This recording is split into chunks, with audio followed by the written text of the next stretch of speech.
This is the night of June 28th to the 29th, 2021. There's a lot of lightning bugs that summer. This is the Big Dipper. I'm using the Orion all-in-one 8mm f1 lens. And this is like this archives a data set, the records of the night sky over and over again, and all the stuff you'll see. Oh, some of it is explainable.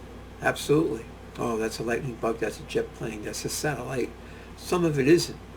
Of course, that this is more of a wide-angle view, and it's all night, so we really can't zoom up on detail too much. But you could stop and study similar frames, right, across many nights. Was this as one-off phenomena, or did this occur more than once? That you could compare to other things and maybe come to some sort of consensus on what they might be. Natural, man-made, unexplained, who knows? So Tycho Brahe, well, that's how some people say his name. Other people say Tycho Brahe. So I sort of like Tycho Brahe, so I'm going to use Tycho Brahe.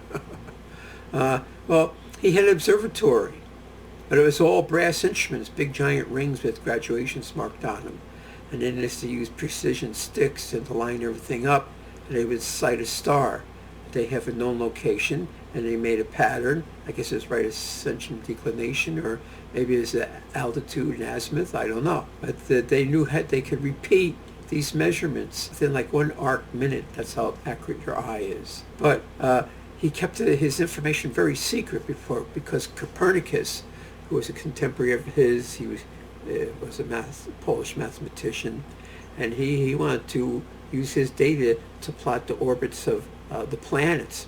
And Tycho Brahe wouldn't give it to him until later. So he was very stingy with his information. So I look at these videos a couple times over. I see a lot of interesting things, but I'd like to get, like a second opinion or a consensus of the crowd or something.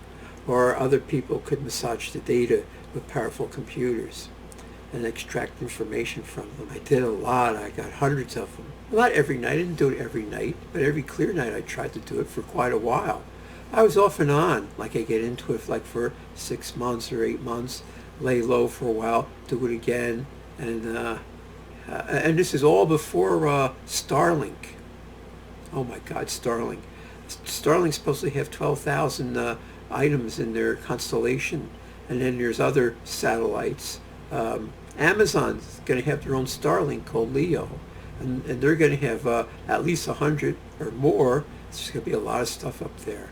And if you're trying to look for unexplained phenomena, what do you do when the sky is so cluttered? You just got to become good at reading the information you got. There must be other people who do this part-time. I'm looking for fireballs, bolides, and meteors. Comets, sure, comets. But I end up recording other transient phenomena. Some is explainable and some is unexplainable. I mean, you could calculate the orbits. This screen is fine enough, and there's enough information for you to calculate an orbit from a couple of moving dots across the screen. I don't have the wherewithal for that. And we're starting to get towards dawn. I often like to film dawn deep into the twilight as the sky turns bright. Before it turns blue, it starts a light indigo color. It's hard to describe what color it is. So it goes from a really dark and it gets lighter and lighter till it's like a grayish blue, and it's almost white, and then all of a sudden it'll turn regular sky blue, depending on the conditions.